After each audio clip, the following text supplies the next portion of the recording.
What is up, YouTube? It is Onion Bomb here. Welcome back to another Honkai Impact 3rd reaction video. Today, we are still back on the playlist here, and sorry, this one might be a little bit delayed coming out. Just been low-key a little bit of a busy weekend for me, and for some reason on, the moments where I wasn't really busy, I just felt like really tired and just didn't have like the energy to like record or do anything. Not that these videos are like any sort of like equivalent to running a marathon, but like, it just I just low energy. So sorry if it is a little it took a little bit longer to get this one out.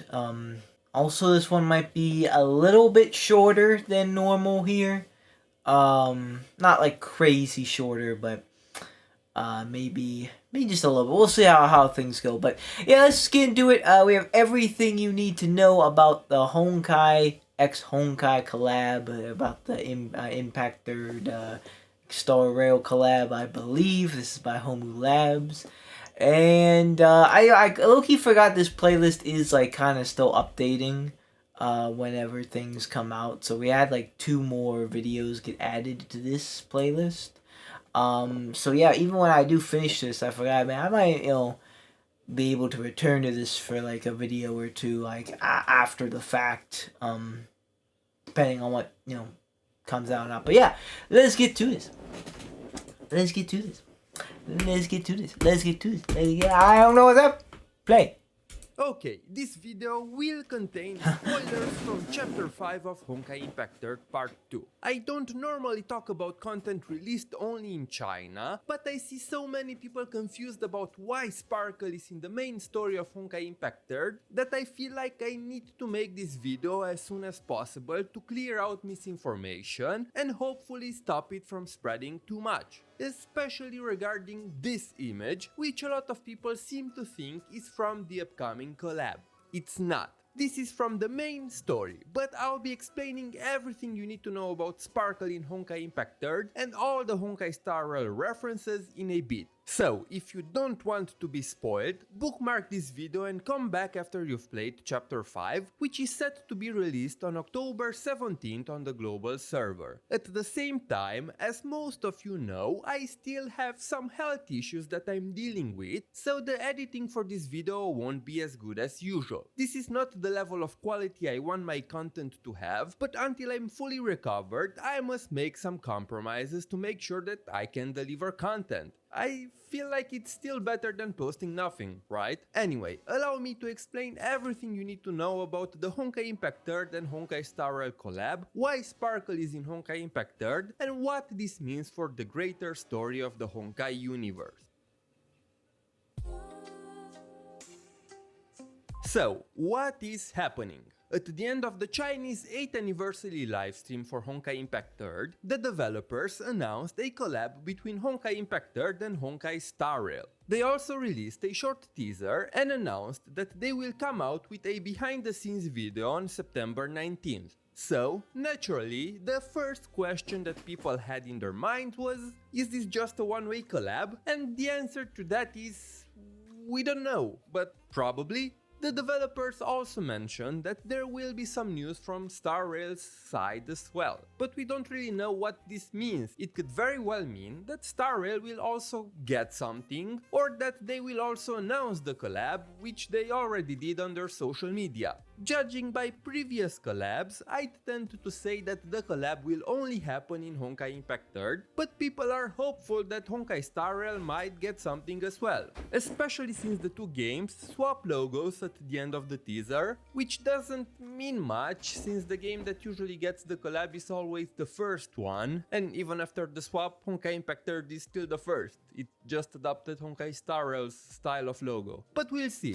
Also, some of you might not know, but this is not the first collab between two Honkai games. GGZ, also known as Honkai Gakuen 2, and Honkaiimpact 3 had many collabs in the past, with Honkaiimpact 3 never getting anything out of them. When Honkaiimpact 3 collabed with Genshin, Genshin also got nothing. So Hoyo always seems to follow this weird formula where the smaller game always gets the collab and the bigger one gets nothing. I do not know if they are afraid because people might not be familiar with the smaller game, but if the main point of the collab is to promote Honkaiimpact 3 to the Honkai Star Rail players, I feel like HSR not getting anything is a bad move. Seeing that the only thing we have confirmed for the collab is Sparkle as a playable character, the only people I can see coming over to Honkaiimpact 3 are the people from r/Sparkle mains. On the other hand, if they were to introduce a Honkaiimpact character to Honkai Star Rail, and maybe, I don't know, let's say for a moment that they put Finality Kiana in Star Rail, and somebody likes her playstyle and design, there are a lot more chances for that person to try out Honkaiimpact 3 after than if the game gets nothing. True.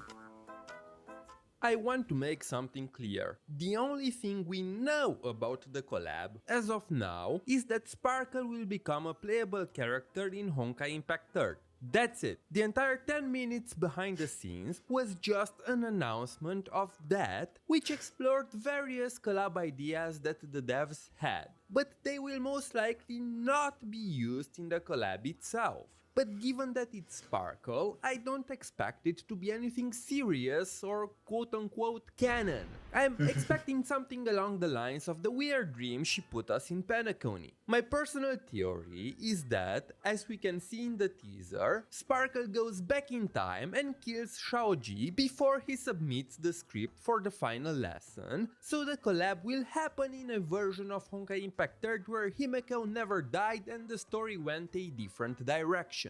Also, the devs said that the collab will show us a version of Honkaiimpact 3 that happens outside of the confinements of the solar system, which isn't just Star Rail. Or maybe they meant that we'll see the characters from Honkaiimpact 3 on different planets across the universe. Wait a minute, isn't this just Star...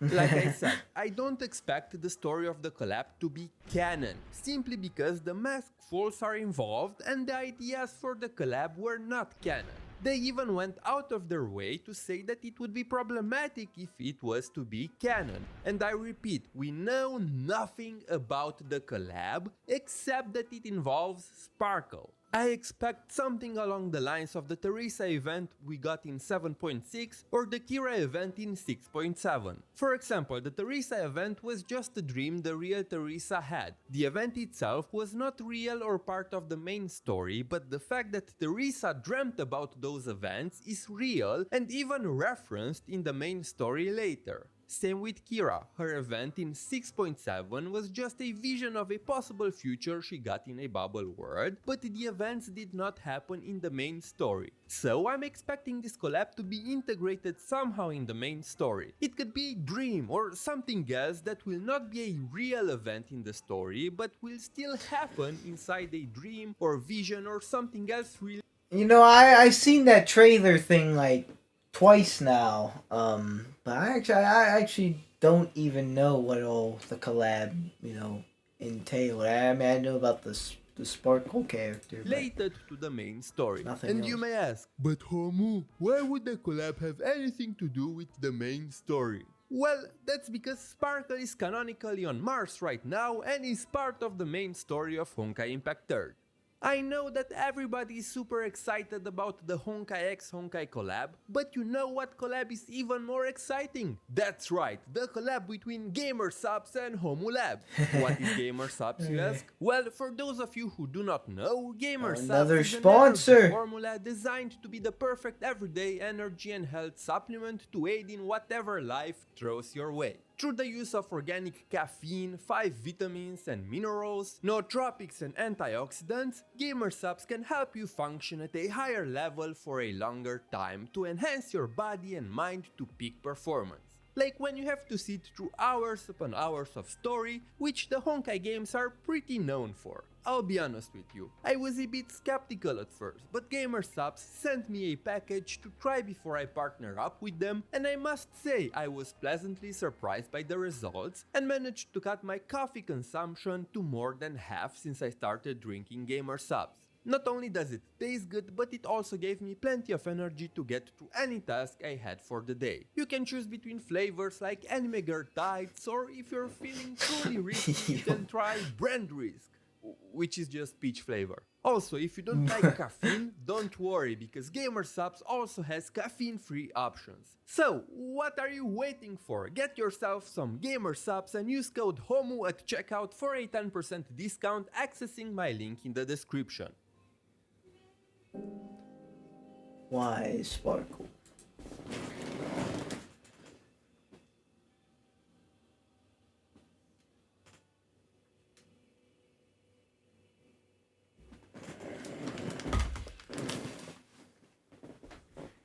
I saw a lot of people spreading this image of Sparkle and Vita around, thinking that it's part of the collab, but it's not.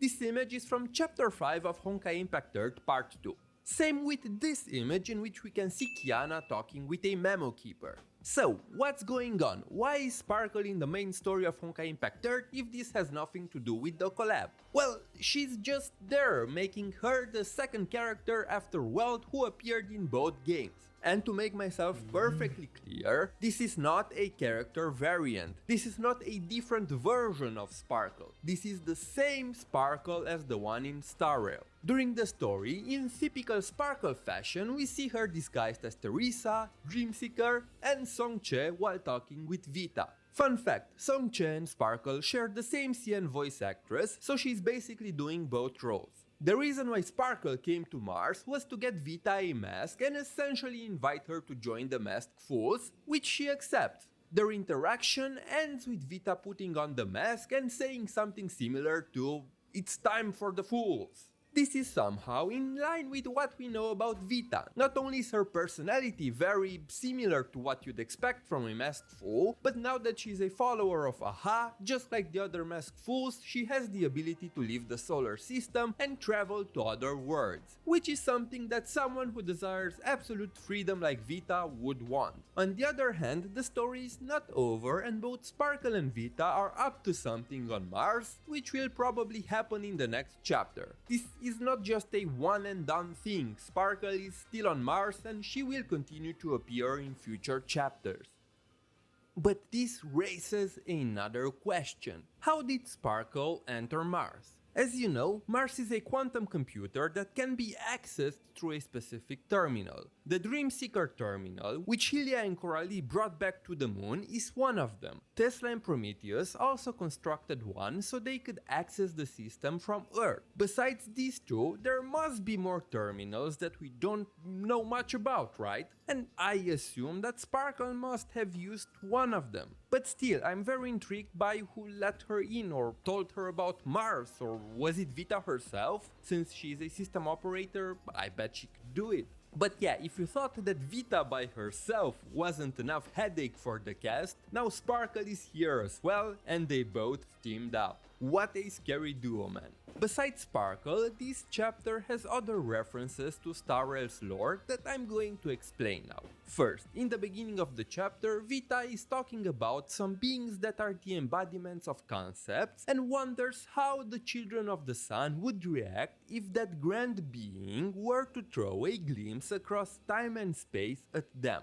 Now, it's clear that those who are the embodiments of concepts are the eons. When she says children of the sun, she's talking about the people from the Honkaiimpact 3 solar system. Her dialogue implies that one of the eons might throw a glance at our world at some point, maybe setting up the plot for the ending of part 2 or maybe even a part 3. She talks about a being that could throw glances across space and time. And since time is involved, I wonder if she's talking about Terminus or maybe some other eon. I also want to make it clear that there are more eons than the ones we know from Star Rail. It is stated that there are more than 100. So the idea of having some eons introduced exclusively in Honkaiimpact 3 isn't too far-fetched. At the end of the chapter, we have another interesting dialogue between Kiana and a memo keeper from the Garden of Recollection. For those of you who do not know, the Garden of Recollection is a faction in Star Rail who worship fully the remembrance and go around the universe collecting memories for preservation. Memo keepers don't have a physical form, and as we can see in Penacony, they can very easily enter dreams.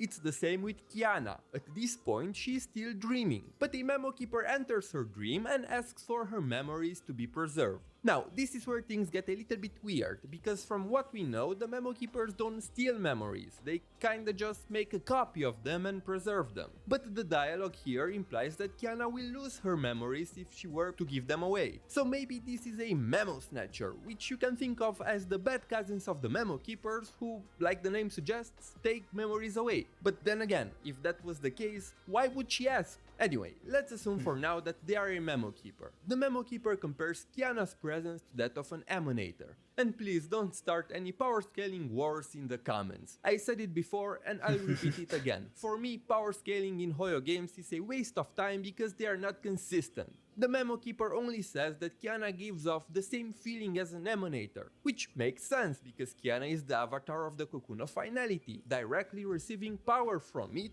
just like how an emanator receives power from their Eon. The memo keeper also wonders if this world remained hidden from the Eons, slightly implying that the reason why we don't see Eons here is that because our solar system was protected by the Cocoon of Finality. We know that the Cocoon has been around for more than 1 billion years, which makes it older than all Eons. The oldest Eon, Clipot the Preservation, is in the best case scenario half the Cocoon's age. In fact, Vita herself should be older than a lot of Eons. Interesting. So, in case you didn't know, Honkaiimpact Third and Honkai Star Rail share a universe. And this is a big contention point in the community that caused a lot of arguments between players of both games and misinformation to be spread around. While Honkaiimpact Third is pretty much self-contained to a single world, Honkai Star Rail explores the entire universe by telling its story through multiple worlds. This is also why Honkaiimpact Third seems much more limited in scale, because, well, it is, but things might change in the not so distant future. First, if you want to know how the games are connected and why piecing together the cosmology is very difficult, at least if you are playing the game in English, I made several videos in the past that explain all the questions you might have about how the Honkai universe works. I will link them in the description, or you can click the box in the upper right corner of the video to get there. You have to understand that Honkai Star Rail is an expansion of Honkaiimpact Third. The game was born after the developers sat down at the desk and asked themselves, how can we expand all the lore and world building that we've created through all these years in Honkaiimpact Third? And that's how Honkai Star Rail was born. What's beyond Earth? What's beyond our solar system? Well, there are these godly beings called Eons who pretty much have the fate of the entire universe in the palm of their hand.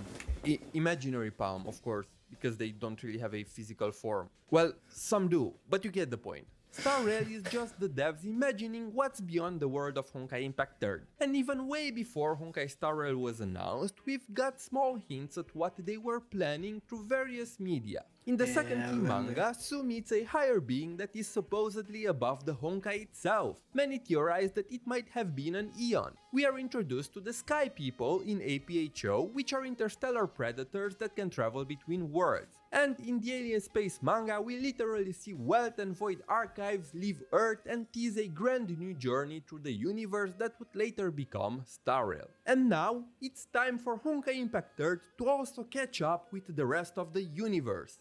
I want to make something clear. This is not Hoyo forcing Honkaiimpact Third lore onto Star Rail players. It's also not Hoyo forcing Star Rail lore onto Honkaiimpact Third players. Well, actually it kinda is, but I'll talk about that in a bit. The idea is that we've solved the issues on Earth at the end of part 1, and right now in part 2 we're pretty much expanding to the rest of the solar system. So, I think that it's normal for Hoyo to slowly introduce things that are beyond our world to the game, because after we explore our solar system, what's next? That's right, it's other worlds. Just like Star Rail, it's time to face a new obstacle on a larger scale, which involves eons, factions, and pets. Because we know from Star Rail that this is what lies beyond. Like I said earlier, I will not be surprised if Honkaiimpact 3 will introduce its own set of eons at some point.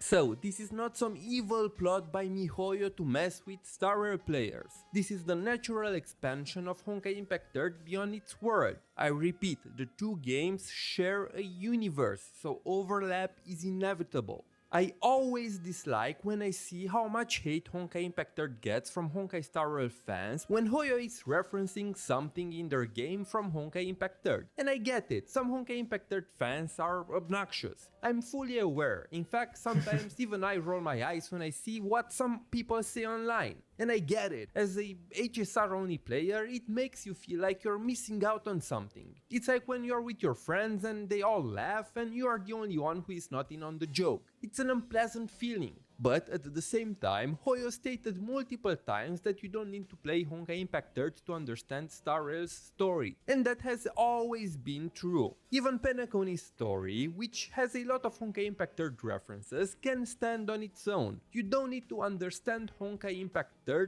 to get what's happening in the story. But the devs also said that they are building these two games together to expand and tell the overarching story of the Honkai universe as a whole. So, while you can enjoy Star Rail on its own, it's clear that they want you to play both games and they will reward you for it. And that's a fact that people need to come to terms with, especially if you are into the cosmology of the universe. And again, I repeat, the story of Star Rail will always be standalone. You don't need Honkaiimpact 3 to understand it, but they are building the same cosmology together, so they are inevitably connected on a macro level. At the end of the day, they are both called Honkai, and if you don't like it, well, tough for you, I guess.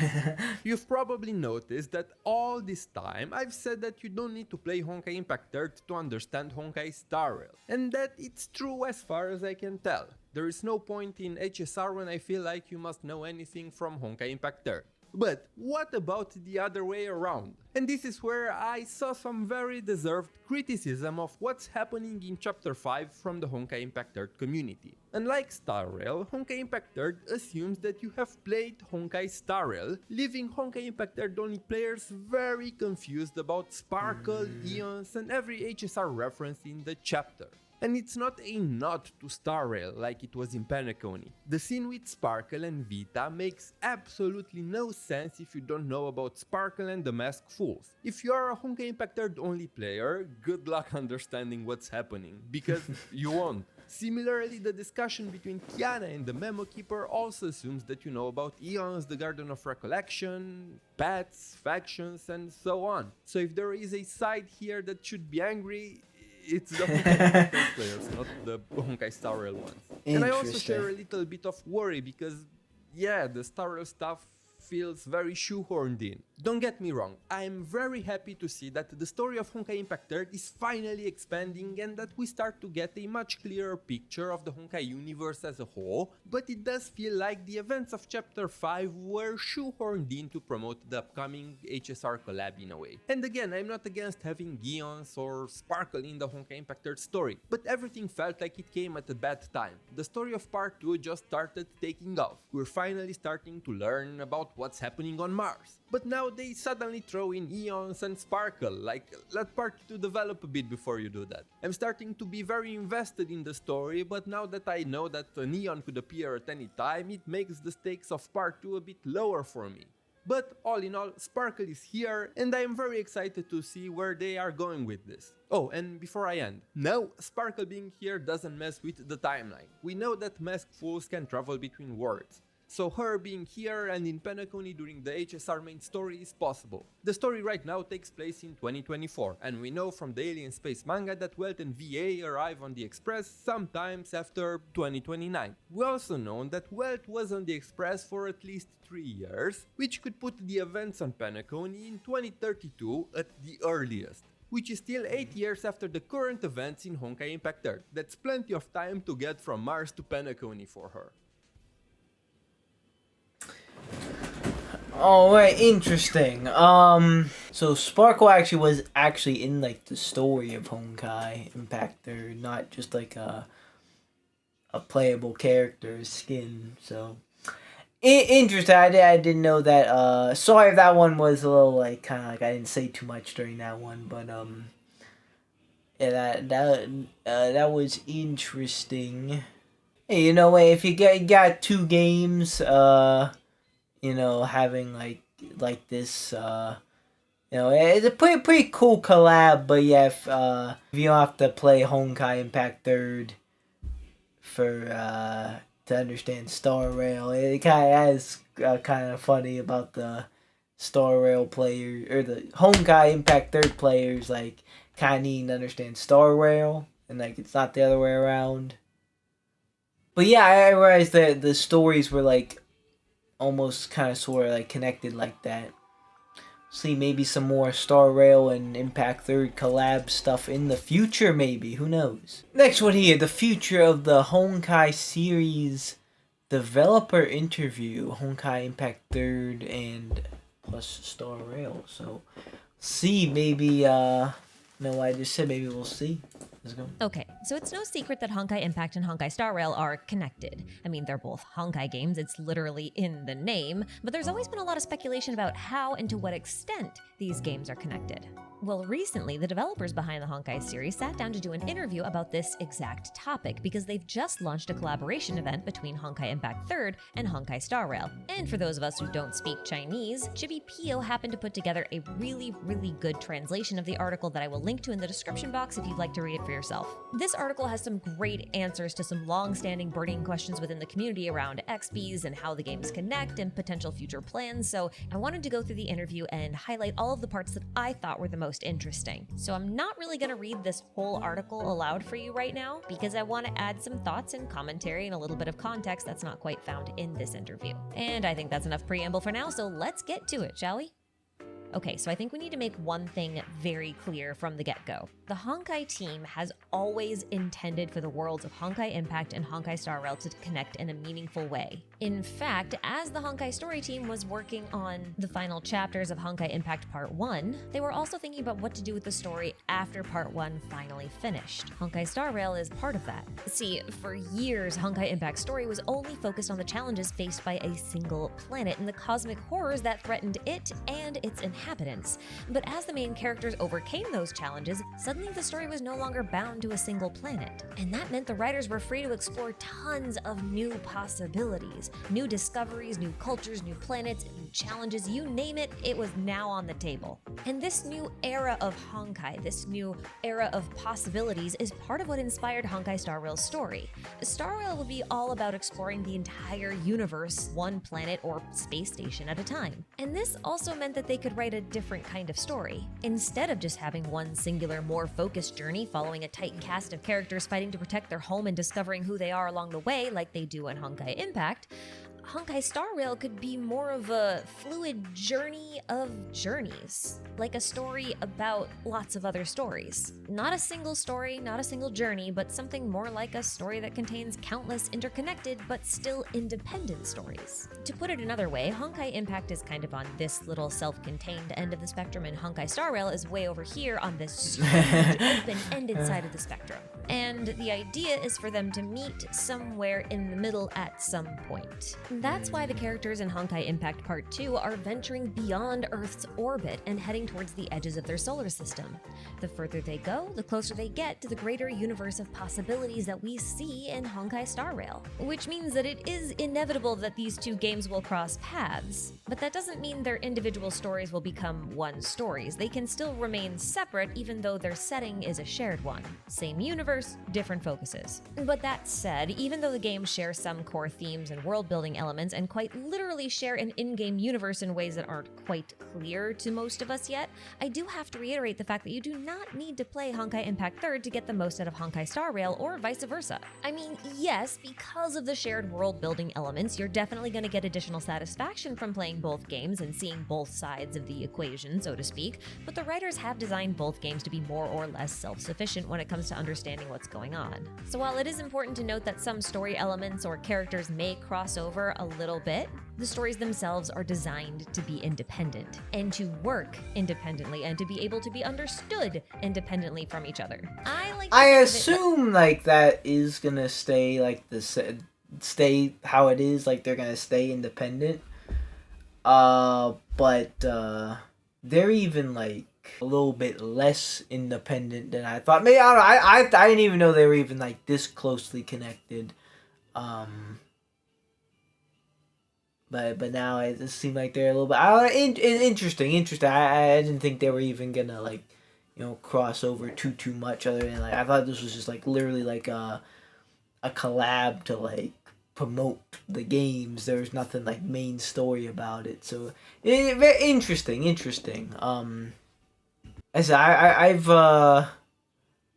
did no videos on it yet. I've just played a little bit of Honkai Star Rail, but I never yeah, I didn't watch nearly as much as stuff about it as I did of Honkai.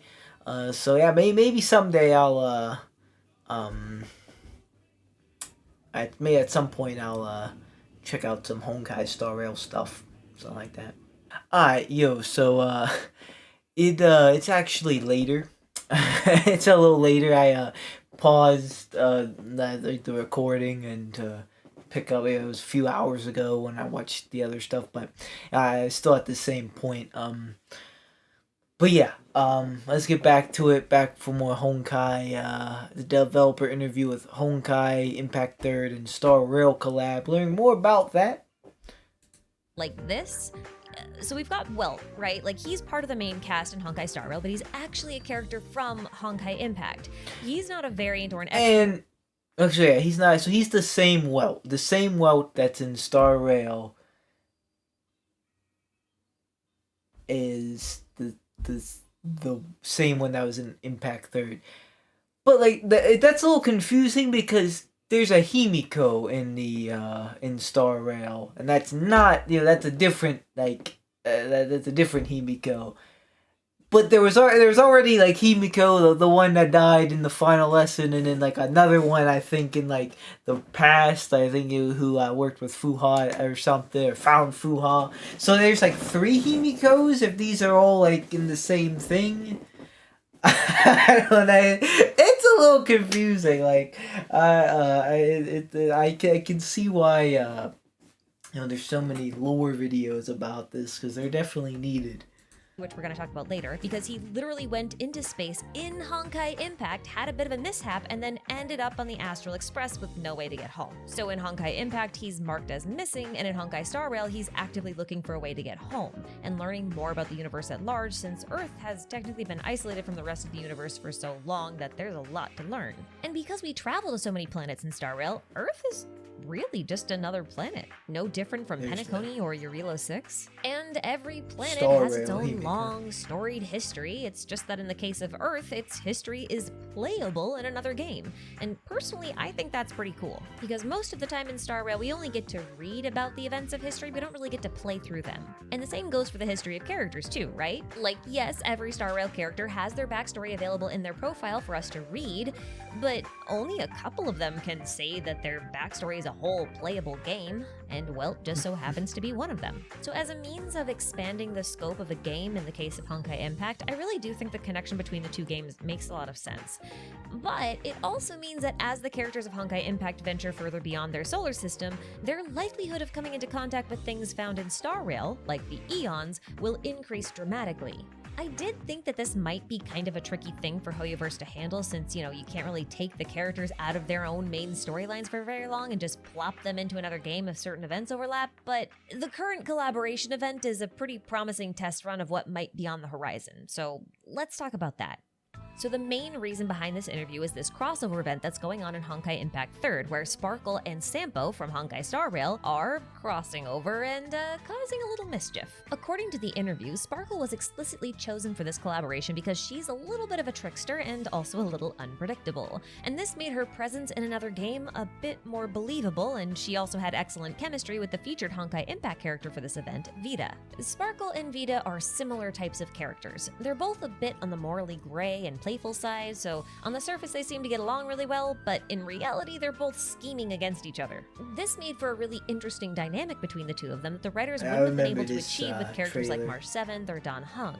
Plus, like I mentioned earlier, it's a lot harder to use the main cast directly in such a crossover because then the games would have to invent a reason as to why the Astral Express made it all the way to Earth when it was supposed to be elsewhere, and also Earth was hidden, and like, Welt is from Honkaiimpact's Earth and he's also actively looking for it, so if the Astral Express ended up there, then the story would inevitably have to be about Welt returning home, and that would cause a lot of problems, right? Sparkle, on the other hand, doesn't need a reason to move between worlds, and Vita, well, I won't spoil her story or anything, but what I will say is that she canonically has the ability to travel freely within the cosmos and therefore between the worlds of both games. That's the reason why she was chosen for this collaboration on the Honkaiimpact side.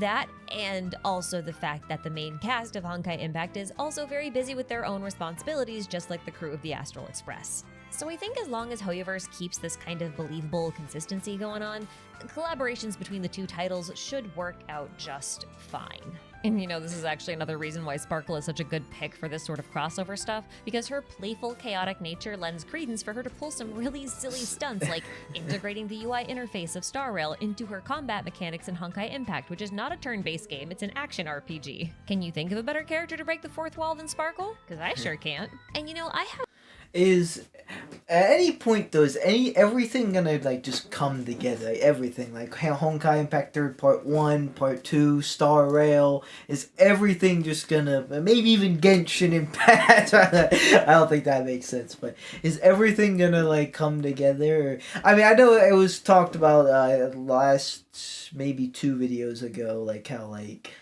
there might like Honkai Part 3 might be a thing, and that might like Part 2 might come together with Part 1, or that might be a thing. But I wonder if Star Rail is gonna ever like be a thing. If like Welt is looking for like Earth like that, but I don't know. I don't really know Star Rail like that, so maybe like the storyline like that doesn't make sense. But that would like, that'd be cool, but like, you know, it kind of what the she's talking about, like, you know, you like kind of worried how that's handled. Like maybe that could be like too much collaboration, and like, you know, you don't get enough. You know, like you just too many characters to like the story becomes like just too much, or I don't know, maybe it's just like too much. have every reason to believe that Hoyoverse is really going to work hard on maintaining that believable consistency going forward as they start weaving the threads of these worlds and stories together. And a big reason why I believe that is that the writers themselves are loath to break a character's character. It's critically important that characters aren't forced to act in a way that doesn't align with their nature, nor should they be coerced into actions that feel unnatural for them just because it would be convenient for the writers. That's a quote from the article, by the way. That's not just something I'm making up on the spot. The writing team has made it very clear that they see the story as a vehicle to convey the strengths and charms of a character and not the other way around. You gotta respect a character's narrative will. So we can have some assurance that when considering future collaborations or crossovers or even lore and world building, that this kind of stuff will be taken into consideration first and foremost. Now, that said, not all collaboration or crossovers will be like Welt or Sparkle, appearing in both games completely unchanged. Most of the time, if and when we encounter a familiar face from another game, it won't be that character exactly, but a variant of that character. Now, what exactly do I mean by variant? Well, to the writers, every character they create has a sort of core, which I guess is like their soul or the heart of the character. It's what makes them recognizable as a character and includes some physical characteristics, unique personality quirks and tendencies, and that kind of stuff. It's like a character vibe check. Now, I like to think of a character's core kind of like its seed. Take an acorn, for example. An acorn will always grow up to become an oak tree. It can never become a pine tree or an apple tree or anything like that. But the environment the acorn is planted into plays a big role in how that acorn grows and the final shape that the tree takes. How big the final oak tree gets, how healthy it is, the patterns on its bark, the reach of its roots, all of that comes from the environment. So even though an acorn will always be an oak tree, the environment determines how that oak gets shaped. And that same logic applies to characters. Basically, Hoyoverse likes to take these character cores or seeds and then plant them in different situations and storylines and see how that environment would shape the way that character would develop. That is what a variant is. For a more practical example, let's take a look at Acheron. She's a variant of a character from Honkaiimpact called Raiden Mei, or more accurately, the two share the same core, which makes them recognizable and identifiable, but also very different. After all, Raiden Mei and Acheron had very different environments that shaped their mental and emotional states in very different ways, and they also had two totally different backstories.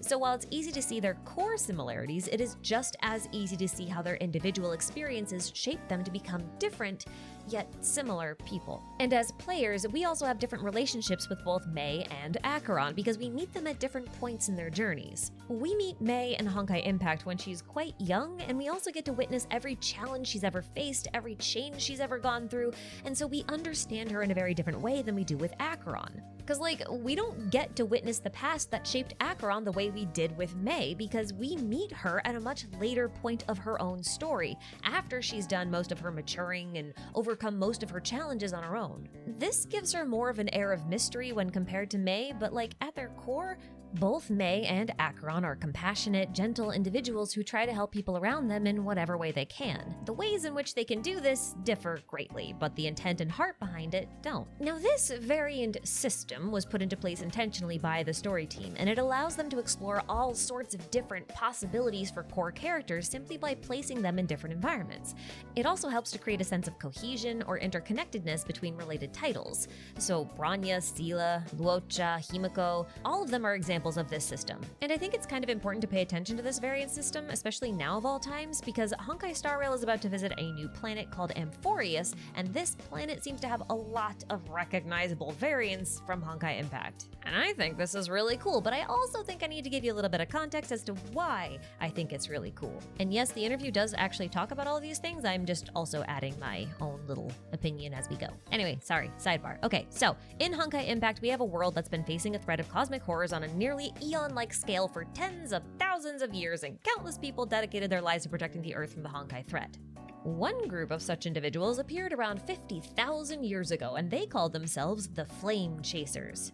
Together, they enacted many plans to try to counter the Honkai threat, even going so far as to augment their own bodies with genetic data from Honkai monsters. At the time, they were the sole hope for humanity's survival, and that is a lot of pressure for only 13 people to shoulder. Many of them died trying to prevent a great disaster, while a couple survived and attempted to enact a couple of backup plans. One of them involved launching a kind of arc into space that humanity could be revived with in the case of total annihilation.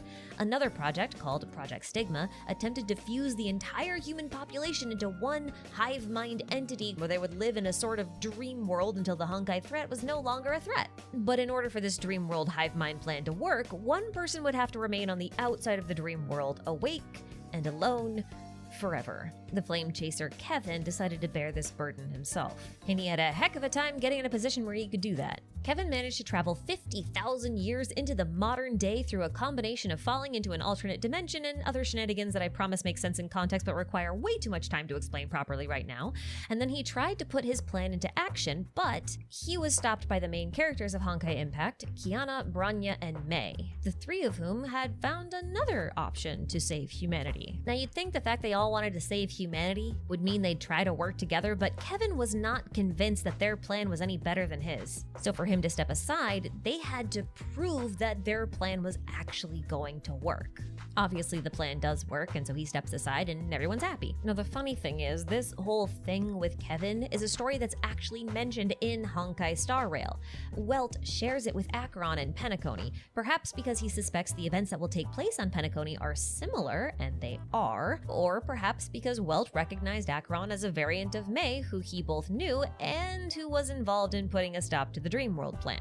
It's just kind of a cool nod to the parallelism between games. But okay, not only was Raiden Mei involved in stopping Kevin's plan, but she was also the one who unraveled the mysteries behind the Flame Chasers in the first place. By entering a sort of simulated environment called the Elysian Realm that the Flame Chasers left behind, Mei gets to meet the simulated ghosts of each Flame Chaser and also learn the truth of the past from them. Discovering the truth for ourselves through a simulation was quite satisfying, but many, myself included, found themselves wondering what it would have been like to experience those events firsthand. After all, while the Flame Chasers gave their everything to instill the future with hope, their ends were still tragic, and despite their stories being some of my favorites in the entire game, I've always wanted to see if they could have had another happier ending. And I think we might get the chance to see this with Amphorius, since many of the teased characters seem to be variants of the Flame Chasers. Like, there are 13 Flame Chasers in Honkaiimpact, and there are 13 characters that were previewed for Amphorius. Some of these Amphorius characters are very easy to match their Honkaiimpact variants, but others are less so. And that might be because a couple of these aren't variants from Honkaiimpact, but actually variants from the announced Fate collaboration that's coming up. Like, I'm pretty sure that Maide is actually a variant of Gilgamesh from Fate, but we'll just have to wait and see how that pans out. And then there's a couple instances like Tribi, who I actually think isn't a Flame Chaser necessarily, but a reference to a character from the second part of Honkaiimpact's story called Zenadina. But some of these are just really obvious, like Phainon is definitely a Kevin variant. There's no way that it could be anybody Honestly, else. my mind is getting confused on that. I'm mixing up like Part 2 and Star Rail. I was like, is that a variant? Like, I knew that was a variant of Cena, but I was like, oh wait, no, that's not from Star Rail. That's Impact 3rd, but just Part 2. Regardless of how you want to match all of these characters to each other, it's still easy to see how the roles parallel each other. I mean, the Amphorius characters are even participating in the Flame Chase to save a dying world, which makes them Flame Chasers. And their world also seems to have some fun parallels to the Honkaiimpact version. For example, in Honkaiimpact, the Elysian Realm was a sort of interactive simulation. But in Honkai Star Rail, Amphorius can only be revealed using a mirror from the Garden of Recollection, which means that Amphorius is probably something like a recording of a world or an interactive memory. And honestly, that's not too far removed from the Elysian Realm simulation when you really think about it. And I could go on, and I probably will in a future video, but the last thing I want to add here is that I kind of feel like with all of these similarities, we've got a pretty good shot at Acheron making an appearance on Amphorius because she's a variant of Mei, and Mei was kind of a critical part of the Elysian Realm story. But like I said, the story of the Flame Chasers is one of my favorites from Honkaiimpact, and I'm really excited to see these characters reimagined in a new world, in a new setting, with new context, and I'm hoping for a happier ending this time. I love exploring alternate possibilities. It's kind of like what I do as a theorist. On a more personal note, though, I found this interview really interesting because I've been doing lore for Hoyoverse games for like 3 years now, I think, and in that time I've gotten to see the launch of 4 new games. And honestly, it's been fascinating to watch these games mature. And this interview kind of helped me understand a little bit behind how Hoyoverse views their whole catalog of games, and how their plans for the future are impacting the decisions they're making today, and how they've been setting up this entire expansive experience for players in this crazy big universe that they've been working on for ages. It's been illuminating, to say the least. But one thing I was really surprised to learn about was just how much the developers wanted to focus on the journey when it came to their games, rather than the destination. I mean, sure, that's a logical step for a live service game because, you know, the point is to have continuous content, but the philosophy behind the decision is actually what I found most interesting. Partly because it reads like really good advice, and I think that's worth sharing and remembering. So I kind of want to read you a section of the interview, which I said I wasn't going to do, but I actually am, just this one little part. But I'm going to paraphrase it a little bit and adjust for translation clarity. So here goes. Historically, there were people who suffered much more than we do today, but they overcame hardships, and their perseverance is what our modern civilization is built upon. It's nothing short of a miracle. This miracle we witness when reading history is what allows us to have hope for the future, and we believe in the future of humanity. In today's world with the internet and globalization, everyone faces anxiety and confusion. In life, we are often forced to confront stress or suffering, but even in the midst of such suffering, we want people to know that they can always find a little happiness. In such situations, we believe that someone must take on the role of helping others discover these small moments of happiness and beauty in the world. And that is why, through the stories we tell, it is truly an honor for us if we can move players and give them courage to do just that. In creation, it's easy to want to add complexity or twists, but a story that continues to believe in the beauty of humanity and the world is a story that believes in the value of people, even if some think that this view is stupid or naive. And I think that is what the Honkai series is at its core, and that's what makes it special. So yeah, I just think this is kind of a neat philosophy and a pretty rare one at that in today's era of nihilism. But I also think that's where I'm gonna leave things for today. Like I said in the beginning, if you want to read the full interview in English, I'm gonna leave a link in the description, and I'm also gonna leave a link down there to download Honkaiimpact 3rd for those of you Star Rail players who had their interest piqued. Whether you just want to see what Sparkle's up to, or whether you want to see the roots of Honkai Star Rail, you're gonna be in for a good time. But that's all from me for today, folks. Thank you all so much for watching, take care of yourselves out there, and I will catch you in the next one. See ya! Alright, interesting, very good, wait, who? Ashikai, very good, video on that. Yeah, definitely interesting, you know, so definitely be down to, you know, I've only been focusing on Honkaiimpact 3rd right now, but I definitely would be down to like expand some stuff, the content a little bit into more like Hoyoverse stuff in general, because this is a good franchise overall. So yeah, and to have them be like a little bit more like maybe not like connected, but like, you know, closely related in a way, it would be it makes it even more interesting. Maybe not quite the same vibe as when I first went into this like completely blind, but you know, still some interesting more interesting stuff to learn. Alright, we have Sparkle versus Vita PV teaser. I believe this is something I've seen in other playlists, maybe. I definitely saw the PV, it's just the teaser, I don't know if I saw it. I think, I don't know. Is that, yeah, so yeah, this is the Honkai Star Rail and Impact trade. Collab, I mean not trade. Maybe it's a trailer for it, but...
Between the years.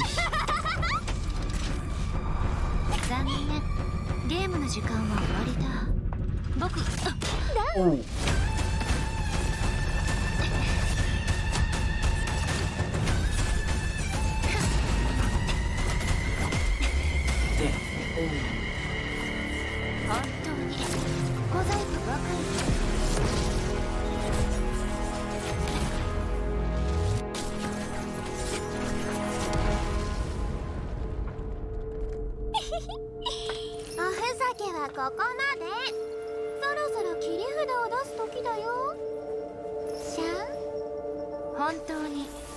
その名で呼ぶの？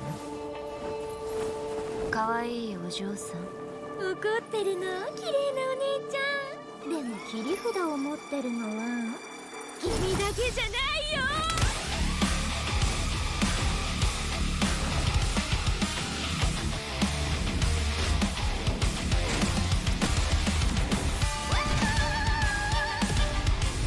残念ながら君は間違えている。まあいい、見せてあげる。圧倒的な Mech versus mech.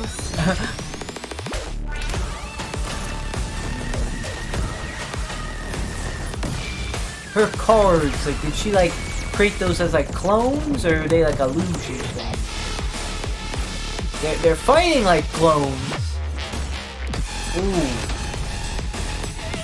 They have the craziest durability though.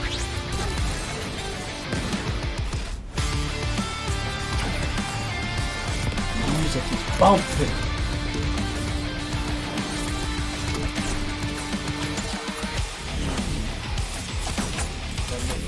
Yeah, they went in with this one. I remember this one was pretty sick, but dang. I kind of forgot how sick it was. Like, this is popping. Ooh. Ooh. I'm a fire in my laser. Ooh. Quite the explosion. Another like to try. 悪くない。新しい楽しみを探しに行こう。お姉ちゃん、きっと愉快な旅になるね。お嬢さん。Oh. Okay. And now they're off to make Honkai Star Impact 5. No, that was honestly, that was a sick cutscene trailer, or whatever you want to call that. Concept trailer. That was absolutely fire. That was sick. That was not my first reaction. In fact, I think I saw that when it like, not when it first came out, but like it was kind of close to it. But speaking of seeing it where it first came out, this one I remember the New Year's thing from last year, the start of 2025. I caught this, I'm pretty sure, when it like first came out. Like, it was like only came out like a month ago or so. It was very early. It was very early. This came out January 22nd, 2025. It's November 30th. Low-key about to be December 2025. Almost 1 year. That means almost 2026. Dang, bruh. In some ways, for me, 2025 flew by a lot of ways. But in some ways, like, there was some, like, importance to this year. But I don't know. It was, it's just, like, time has just been flying for me. But yeah, so I actually, and this is actually going to be my final video watching this video. The next one is a little bit long, 25 minutes. So like I said, this one's gonna be a little bit short. I'm sorry I'm uploading this one late as well. I think it's gonna be a little short. I don't know. Sometimes I feel like they're gonna be shorter, and then I go to edit. It's like, oh, this is still kind of over an hour. This is, I don't know. I think this still should be like a 40-minute video at least, but. I've been going a little bit over an hour with these, so yeah, let's rewatch. This is a rewatch, but it's been a while, like I just mentioned, so we're gonna be needing to watch this again for the next New Year's. It's almost a new year.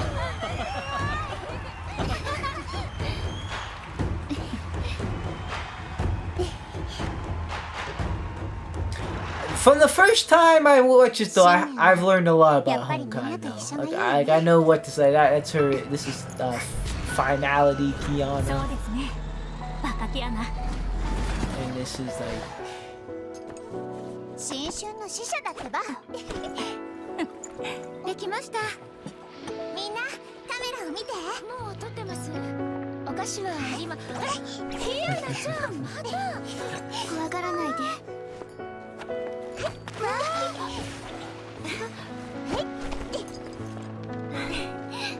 おめでとうお姉ちゃん明けおめこれは来てねはいお姉ちゃんお祭りが始まる待ってあげないよはいはい次は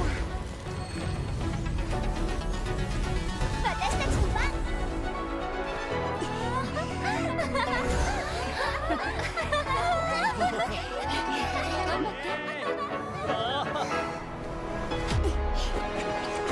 始めるよ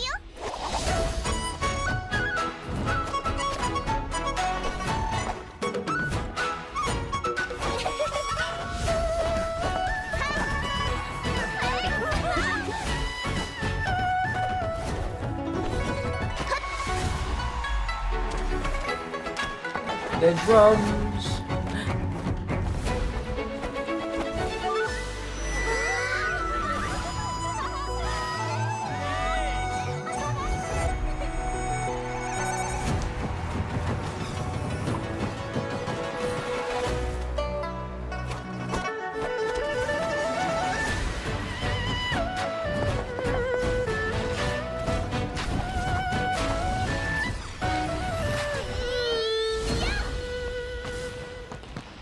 Very nice. We got the fireworks. I said it's almost time for this again. よくできてたでしょやっぱり新年はみんなと一緒がいいね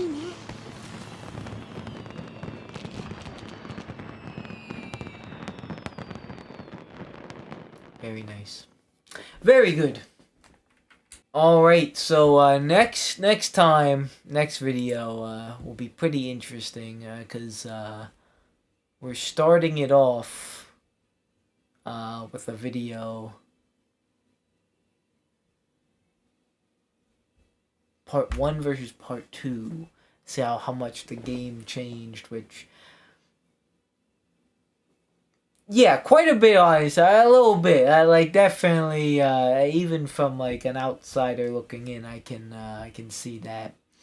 And we're at 197, almost 200, and almost there to be fully completed. Temporary, like I said, we were just at 211 last time I was on this, so 2 more videos got added. So this could get updated even more. Like not only by the time I finish this, but after I finish it. So it's not really like a done deal thing, but like to be caught up at any point this is crazy because we're at 200 videos deep. And yeah, there's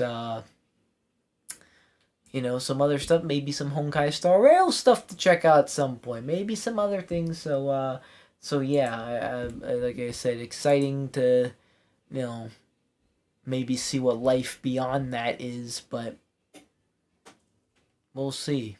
Anyway, sorry if, you know, especially earlier, if I had any like low energy at any point, or if I don't always like chat. I say this a lot. I don't know really complains. I say that a lot too. I feel like, but like no one really complains. I was like I don't know. Sometimes when I don't like react or say things, I just kind of watch a video. Like, I feel kind of bad, but like sometimes I don't know what to say. I don't just want to like force anything out. I just like say something to say something. I want to say something if I actually want to say something. I have meaning, but yeah. I definitely, all the times I'm taking in like the information. And we got some pretty good informative ones as well about the Honkaiimpact and Star Rail collabs. I didn't know like the depths of it really, or like the depths of the story, like how it was like kind, like I said, like kind of like there was a connection there. Like I felt it was completely different. Like I had no connection whatsoever. But yeah, very interesting. Very nice. For now though guys, that is going to do it for me. Thank you guys so much for watching. Like or dislike, subscribe or don't subscribe. You know, it's always up to you. I will see you guys in the next video. You watch with me. Good boy.